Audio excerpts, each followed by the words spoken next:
it's better to have the money out, so when we are kicked out, we have the money out rather than being in. So I think it's very important that the business community, we have to spend the money. And I've had actually, just to come, I've been 5 times in Egypt. I need to interrupt you. I can't give you more time of an opening statement than others. I need to interrupt you at this point. Mr. Arendt. I love it when you interrupt. Yes, I know.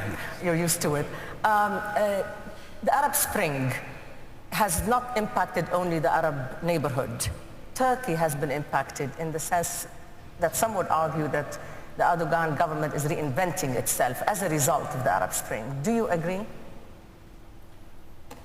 Of course I do. Turkey is sitting in a very unique position. But before I come to that, my business is News Gathering. It's a news agency, and we've been operating in the Middle East and North Africa since '96. Of all those years, everything we heard in the region whenever we went to do business is, no, you can't do that. Now it's changed. There's a hope, there's a different attitude that, yes, we can do this. Not the Obama campaign thing, but it's much broader than that. But it's not enough. All these tools that are available now, the Facebooks and Twitters, they've been helping to that tipping point that happened in Tahrir Square and elsewhere. But today there's a report that says that Egypt's tourism income will be down 35% this year, and it's going to continue to go down. What happened was enough to change one thing, but it's not enough to sustain anything. So the money that has to be spent, the rule of law that has to be established, the internal assistance that has to come between the Arab countries, which is not happening at this moment, all are necessary to see that this change is not going to be affecting others like Turkey, which is going through this flow of immigration at the time from Syria, and losing businesses in Libya, and losing tourism between Egypt, all of these, and will spread to Europe. But to prevent it all is to really help those young people that made this happen to become part of the system so they can rebuild the country. Otherwise, we will face one thing, which is a very messy, non-working democracy versus a pretty well decent working autocracy, and to choose between them is going to be a big failure. You have elections coming up, I think, this Sunday in Turkey, and it is being said that the doctrine for the ruling party has been challenged because the relations of the past were with the regimes that the Arab world is calling for their ousting, from Libya's Muammar Gaddafi to Syria's Bashar al-Assad, etc., etc. So do you think that this election is going to reflect a new doctrine, an adjustment of the doctrine, or do you think that it is immune, that Turkey is immune and is going to export its example, as the Turks like to say, that Turkey is a good example to be exported to the Arab Spring? Well, this election is going to reaffirm that whatever Turkey has been doing was the correct thing. This will be the 3rd term for the same government, and they will be the single ruling party again in the parliament. And Turkey is a good model, but that model is not something that you can just export and turn it into something overnight and apply anywhere else. Even with the Arab Spring, everything happening in these countries are unique to themselves. Nothing happening in Egypt is not same with Libya or Tunisia or whatever the next country is. But Turkey proved something, that a democracy can work, including all kind of people from different backgrounds. It could be religious, it could be whatever the reasons and backgrounds they have. Turkey is working closely with all these changes happening in the region. Turkey has a plan for Libya. Turkey is working with Egypt. After the elections, I think Turkish foreign minister will be on the road again to work closer with. And Turkey obviously established close ties with Syria. Turkey has teams in Syria talking to Bashar al-Assad almost every week now. I know of the fact that that is happening because we just had Turkish foreign minister in our newspaper like a couple of weeks ago to talk about this.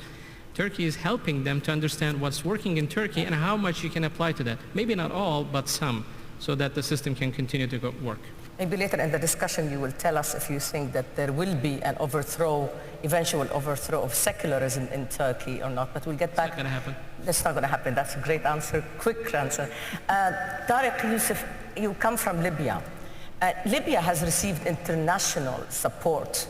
The Libyan revolution has received international support, also regional.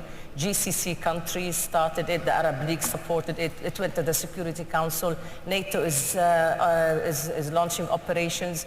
Libya has been luckier than the other countries in the Arab region that have been undergoing the change in the Arab Spring. Is this satisfactory? Is this enough, or you want more? You can never say it's enough, Raghida. But what you can say is that I think Libya was indeed fortunate. And as a Libyan, I'm extremely appreciative of what our neighbors have done, and especially of the leadership shown by Europe. I think this was a function of many things.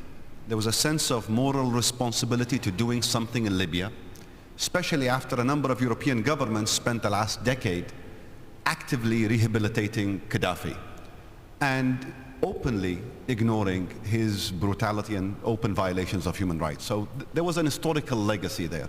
Libya is also in the neighborhood of Europe. Libya matters. It's got financial resources. Immigration flows come through it. There are immense oil interests at stake. But perhaps more importantly, Libya benefited from the fact that, in fact, the Europeans felt a bit guilty in their slow response to Egypt and Tunisia.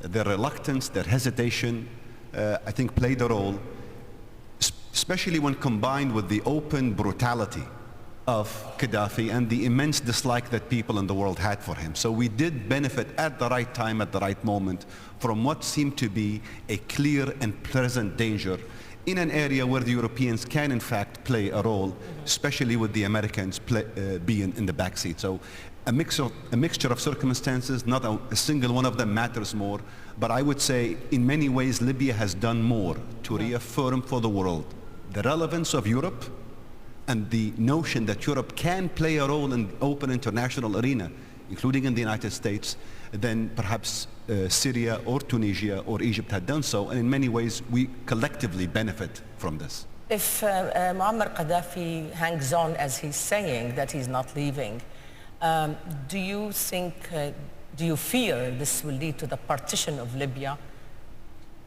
I don't think there will be a partition of Libya. I don't think the Libyans want it or will put up with it, nor will the Europeans or the outside international systems at large want to see a partitioned Libya. I think the discussions or the debates over a partitioned Libya took place sometime in the late 1940s, early 50s.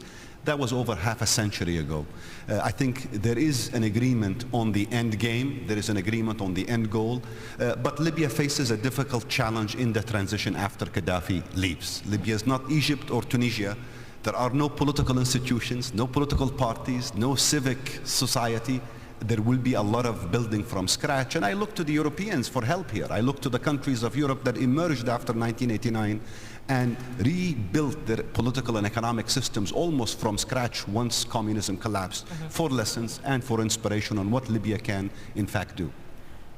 Mustafa Nabli, I think today there's going to be a very important meeting in Tunis, basically looking at the potential roadmap for Tunisia. What are your concerns? What do you want to be sure to be secured for the future of Tunisia? What do you see happening actually? Is it a rehashing of old guard, or is it actually the coming in of the new guard? What's happening now actually is a democratic transition which needs to reduce the uncertainty as we go forward. People want to see how things are going to move forward over the next 3 months, 6 months, year. So people want to see, in terms of political roadmap, what are the next steps? Who is going to be in charge in 6 months? Who is going to be in charge in a year? So that people can make sense of what is happening. People want to see what's happening to the economic policies, what's happening to the economy, and so on.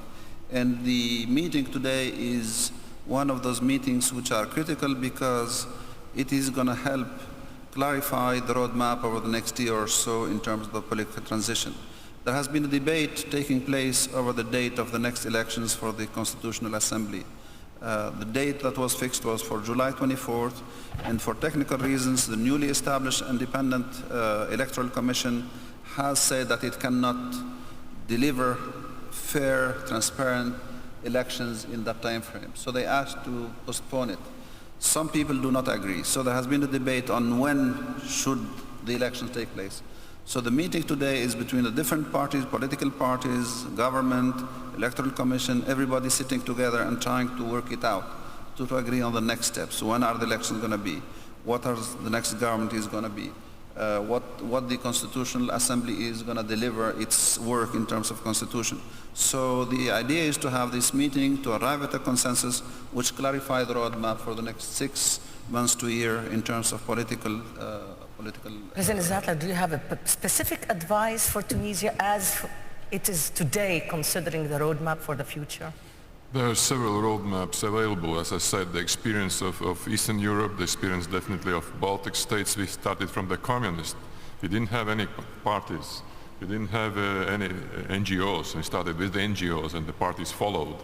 You have the Western Balkan experience, which are still on the road towards the European Union, and you see on the example of Western Balkans how much damage the war or military conflict, does to development. They are at least 10 years behind. And I think I like the idea of Turkey being a leader because there's no democracy of Islamic democracy, European democracy, American democracy, or African democracy. It's just democracy. People adapt to the basic rules and values of democracy. But a definite example, like Turkish Islamic democracy, now I'm a little controversial, but you see, it's easier to understand for the region because the regional approach is very important. We had the same. We all in the Baltics had the same goal to go, and so we are cooperating. At the same time, we were helping each other. At the same time, we really pushed each other forwards. But one more lesson we have learned. If you look at the three countries, Belarus, Latvia, and Estonia, 20 years ago, they were on the same starting point, and how different are the results. Even being in NATO and European Union, both Estonia and Latvia has still different results. And therefore it's very important to learn from these lessons, to see why it happened, why Latvia is still fighting corruption today and Estonia isn't, and why Estonia is a highly developed country. It's a definite correlation between the welfare of the country and the transparency and freedom, and as well as, economic environment. Khalid Jenahi, the President mentioned the Turkish model to be exported to the Arab world. Do you agree, or would you rather have the Iranian model? I want to have a model which is the model of the people in the country itself. See, the people, I believe in one man, one vote for the constitutional setup in all the Arab countries. Once that's set up, that will legitimize the governments, the rulers around the Arab world today.